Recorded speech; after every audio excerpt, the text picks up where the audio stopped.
още една именничка днес гостува в Господари на ефира. Честит имен ден на Цветанка Рангелова. Цветанка Рангелова също е решила да ни поздрави от екрана на канал 2001 с един моноспектакъл. И така, Цветанка Рангелова в ролята на Цветанка Рангелова. Моноспектакълът се казва "Прескачащи времето". Специални ефекти Цветанка Рангелова.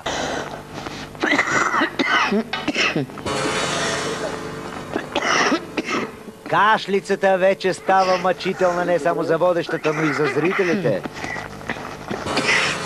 Може един само да робува, друг само да го ползва.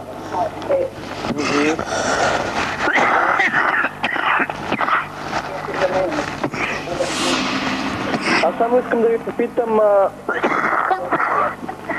Аз ще прекъсна предаването си. Крайно време беше. Може един само да робува, друг само да го ползва.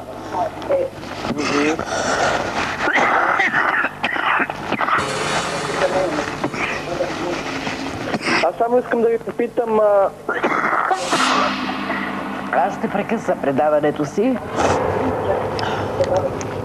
Оператора къде е? Еми, пи кафе и излезе. Николай. Боже мой. Не съм добре. Боже мой. Не съм добре. Очевидно.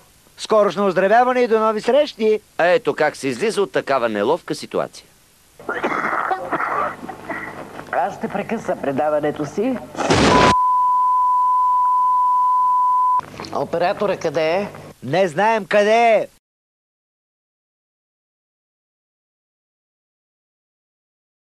Вие, господа, даже нямате морал.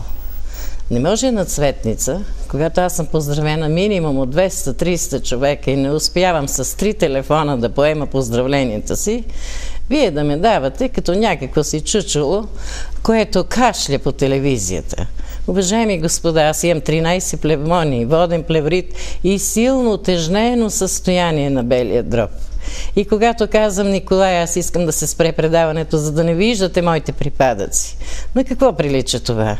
Непорасляци, няма ли за вас театър, няма ли кино, няма кой да ви субсидира. 50 човека сте се наредили там като змии и наблюдавате кадърни хора. Къде се намирате вие? Вие челото ми не може да купите, господа. Ясно ли вие? И ще ви дам под съд.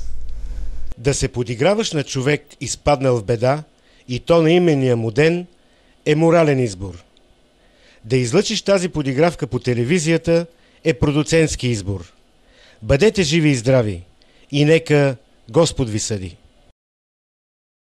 Честит имен ден на Цветанка Рангелова.